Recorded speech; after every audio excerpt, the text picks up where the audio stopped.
अस्सलामुअलैकुम वरहमतुल्लाहि वबरकातुहू। ख़वातीन व हज़रात, मैं एक टीवी का मेज़बान आपसे मुखातिब है और आज जो आपके लिए वीडियो लेकर आया है वो EPCF यानी east Pakistan civil arm forces, जिन्होंने कि 1971 में अपनी जान लड़ाई थी पाकिस्तान बचाने के लिए, उनके हेड ऑफिस में आज इंग्लैंड से आए हुए मेहमान खुसूसी जनाब शफीक आज़म साहब ने मेजर मुसर्रत अब्दुल खालिक रिटायर के साथ एक विज़िट किया। मैं आपको ये बताता चलूँ कि हालिया दिनों में ही आपने सुना होगा और भी देखा भी होगा कि EPCF यानी east Pakistan civil arm forces, ये कौन लोग हैं वो तो आप जानते ही होंगे। मुख्तसर ये मैं कह दूं कि जब ईस्ट पाकिस्तान की लड़ाई हो रही थी 1971 की, जब हिंदुस्तान हमारे पर वो कर रहा था और मुक्ति बाहिनी ने कत्ल आम बिहारियों का भी किया हुआ था इस पाकिस्तान में, तो उस वक्त तमाम बंगालीज रिवॉल्ट कर गए थे और अपनी फ़ौज से भी, पाकिस्तानी फ़ौज से भी पाकिस्तानियों को और अपने अफसरों को जो कि नॉन बंगालीज थे उनको मार रहे थे और उनको शहीद कर दिया था। उस सूरत में पाकिस्तान आर्मी के पास फोर्सेस ज़रा कम हो गई थी और उसके अलावा तो फिर उनको लड़ने के लिए कुछ जोशीले मर्द मुजाहिद टाइप के सिपाही चाहिए थे, जो कि उन्होंने वहाँ के मुकामी नॉन बंगालीज़, यानी उसमें तमाम लोग शामिल हो जाते हैं मगर ज़्यादातर उसमें बिहारी लोग हैं और उर्फ़ आम में तमाम लोगों को मिला के वहाँ बिहारी ही कहा जाता है। तो वो बच्चे छोटे छोटे उस वक्त थे, 10 साल 12 साल 14 साल के, वो जो अब बूढ़े होकर 70-75 साल के हो चुके हैं, उनको हमारी फ़ौज ने रिकॉग्निशन दिया, उनकी पजीराई की, उनको सही मानों में मुहिब्बे वतन माना, उसका प्रचार किया और उनके लिए तमाम छावनियों में उन्होंने पाकिस्तान फ़ौज ने एक एजाज़ी तकरीब मुनक़िद की, जिसमें तमाम सिपाहियों को, हमारे जो है वो EPCF के जितने लोग थे उन सबको वो इनाम और कुछ माली इमदाद भी की गई। तो उसके बाद से वो चूँकि पहला मौका था, इसलिए लोगों को ज़्यादा पता नहीं चल सका, जबकि मिलिट्री हिस्ट्री डिपार्टमेंट ने GHQ के काफ़ी कोशिश की और इसी सिलसिले में फिर उन्होंने उनके नुमाइंदों से मुलाकातें भी की और फिर उसके बाद हर जगह से उन्होंने जो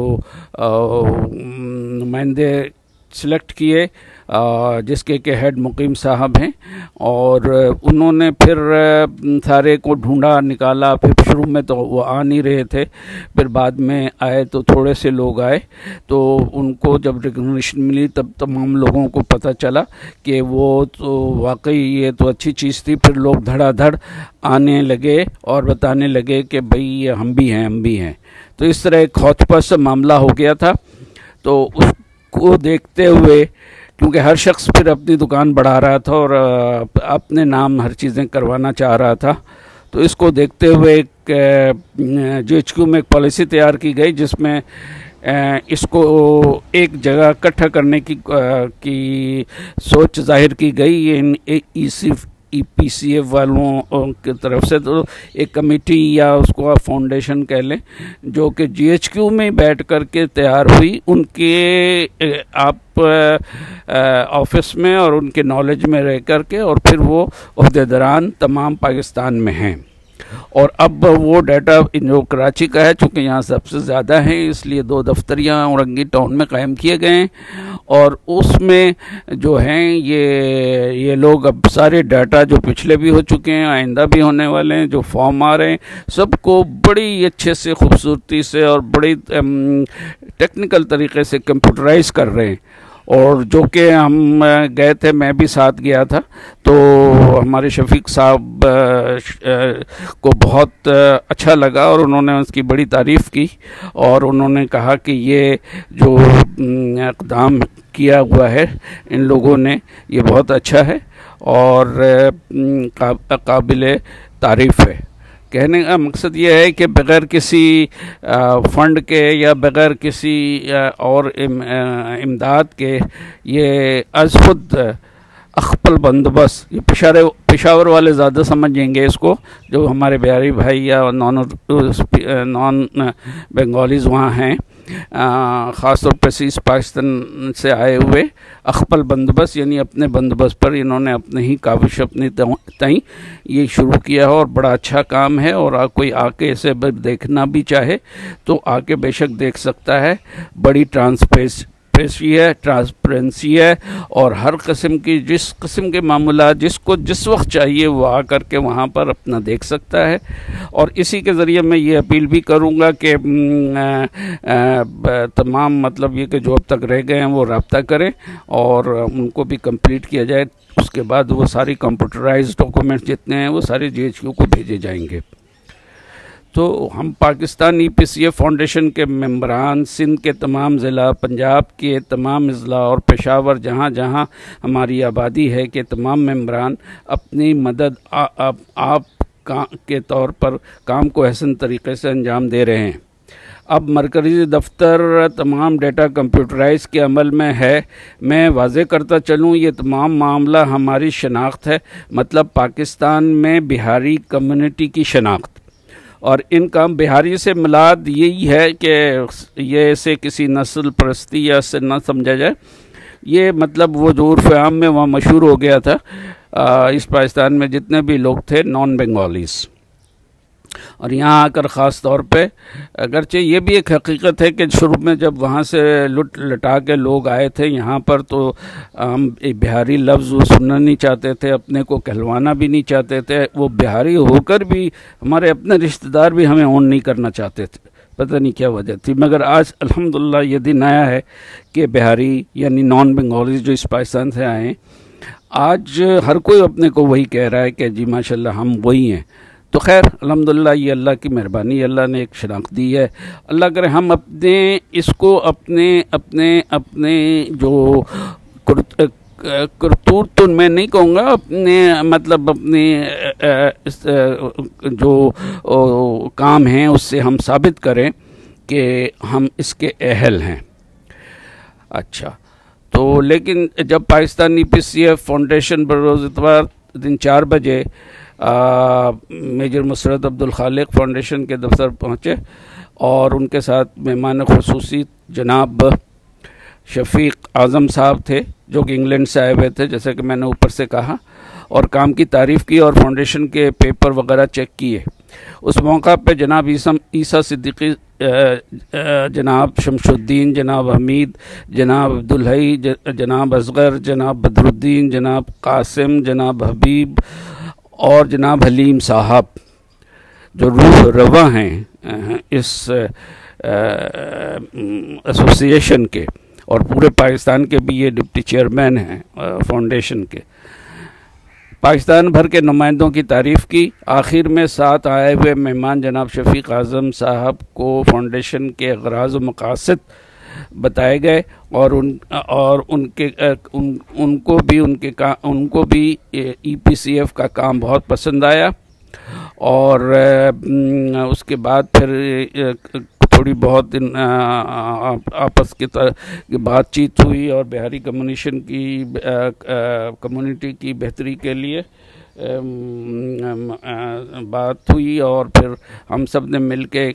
ये तय किया और ये ज़रूरी है कि हम यकजहती अपने में कायम रखें और एक दूसरे को लेट डाउन करने की कोशिश ना करें। हर कोई अपना काम कर रहा है और करे, बेशक करे, जिस तरह कर सकता है, जिस तरह भी वो इस बरादरी की बेहतरी के लिए काम कर सकता है, चाहे वो EPCF हो, चाहे वो कोई और अदारा हो, चाहे वो तूबा फाउंडेशन हो, चाहे कोई और अदारा हो। बेशक अल्हम्दुलिल्लाह सब अपना अपना जगह काम कर रहे हैं और हमारी यही उम्मीद है कि इंशाअल्लाह ये इत्तेहाद बरकरार रहेगा और हम एक अच्छी कौम के तौर पर, कम्युनिटी के तौर पर उभरेंगे, क्योंकि अभी भी हमारी कम्युनिटी के लिए बहुत अच्छे तासुरात हर जगह नहीं पाए जाते, उसको हमने दूर करना है। और आखिर में एक स्लोगन जो बड़ा मशहूर हुआ है और जो यहाँ कराची के जब हुआ था GHQ मिलिट्री हिस्ट्री डिपार्टमेंट से एक जब उनको इनामात दिए जा रहे थे, तो उसमें मैंने कहा था कि हमसे बड़ा पाकिस्तानी कौन, यानी वहाँ पे सारे जनरल और ये सारी दुनिया बैठी हुई थी, सब लोग वहाँ पर थे। और उसमें मैंने एक तकरीर भी की थी और जो कि बहुत माशाल्लाह लोगों को पसंद भी आई थी, कुछ वायरल भी हुई थी। तो उसमें ये एक स्लोगन मैंने दिया था कि हमसे बड़ा पाकिस्तानी कौन, यानी इसका मतलब कि बिहारी या नॉन बंगाली कह लें आप, से बेहतर पाकिस्तानी कौन। तो हम इसको लेकर चल रहे हैं और हम इसको इस सूरत में साबित कर सकते हैं जब हम अपने अखलाक और अपने किरदार से ये हम साबित करें। जज़ाकल्लाह खैरन, अल्लाह हाफिज़। मिलते हैं अगली वीडियो में एक नए मौजू के साथ। जज़ाकल्लाह खैरन, अल्लाह हाफिज़। हुए अब आप जनाब शफीक आज़म साहब की ज़बानी उनकी तकरीर सुने। जज़ाकल्लाह खैरन, अल्लाह हाफ़िज़। हमें इस वक्त एक भाई का इंतकाल हो गया। मैं उसी फैमिली से हूँ, उसी दरख्त से हूँ और मैं शुक्रगुज़ार हूँ कि मेजर साहब ने एक इनिशिएटिव लिया और एक रिकग्नाइजेशन 50 साल के बाद हुआ। जो भी मसले मसाइल हैं इसको लेकिन मेरे नज़दीक और हमारा वॉइस ऑफ यूनिटी के नज़दीक ज़्यादा इशू है, सबसे बड़ा मसला है जो लोग कैंप में फंसे ये उनकी रिकग्नाइजेशन है। उसके लिए हम लोगों ने कनाडा में, बरतानिया में, सऊदी अरेबिया में और अमेरिका में हम लोगों ने काम शुरू किया है। तो इंशाल्लाह दुआ करें कि इसमें कोई अच्छी नताइज बरामद हो। और मैं इस पर ज़्यादा और तो कुछ नहीं कहूँगा, लेकिन ये कि आपको बहुत खुशी हुई और मैं आपके फाउंडेशन को एक छोटा सा डोनेशन दे के जाऊँगा।